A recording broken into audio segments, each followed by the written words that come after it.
ठीक है। सबका डर से हुए हैं फरार, अब छपरा लौट के न जाएंगे।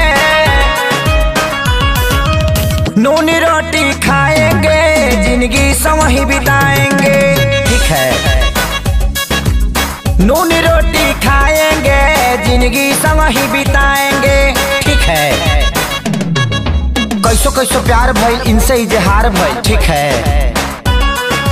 कैसो कैसो प्यार भइल, इनसे इजहार भइल। काने काने जाने कैसे गाँव में प्रचार भइल। ठीक है। पंचायत कई बार भइल, थाने FIR भइल। हमारा घर से इनका घर से लाठी लाठी मार भइल। ठीक है। धोएंगे पलट बाकी नहीं के संग में, घर अपना हम बसाएंगे। ठीक है। धोएंगे पलट बाकी नहीं के संग में, घर अपना बसाएंगे। नून रोटी खाएंगे, जिंदगी संग ही बिताएंगे। ठीक है। नून रोटी खाएंगे, जिंदगी संग ही बिताएंगे। ठीक है।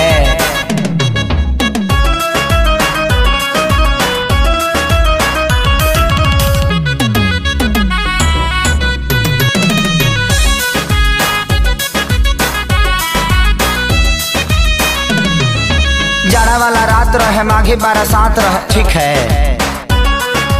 जाड़ा वाला रात रहे, माघी बरसात रहे। 8 बजे मिले खातिर इनका से बात रहे। ठीक है।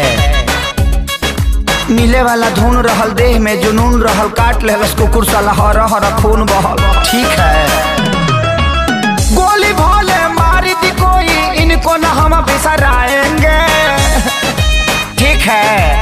गोली भोले मारी दी केहू, इनको न हम बिसराएंगे। नूनी रोटी खाएंगे, जिंदगी संग ही बिताएंगे। ठीक है।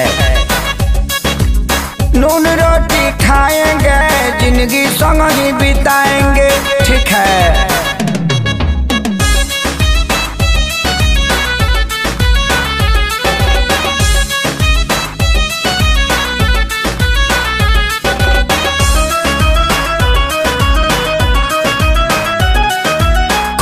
मर जाए इनका खातिर लड़ जाए। ठीक है। कट जाए मर जाए इनका खातिर लड़ जाए। कोर्ट मैरिज खातिर जज से भी अड़ जाए। ठीक है। संगे प्यारे लाल बाड़े, सोनू खुशहाल बाड़े। प्रणव आजाद आशीष कइले ख्याल बाड़े। ठीक है। हाय हम खेसारी, इनके बाप के हाथ न आएंगे। ठीक है। हाय हम खेसारी, इनके बाप के हाथ न आएंगे। नून रोटी खाएंगे, जिंदगी संग ही बिताएंगे। ठीक है। हबड़ा में रह जाएंगे, छपड़ा कहियो न जाएंगे। अरे नहीं हबड़ा में नहीं, हम गलती से बुला गए। ठीक है। नून रोटी खाएंगे, जिंदगी संग ही बिताएंगे। ठीक है। नून रोटी खाएंगे, जिंदगी संग ही बिताएंगे।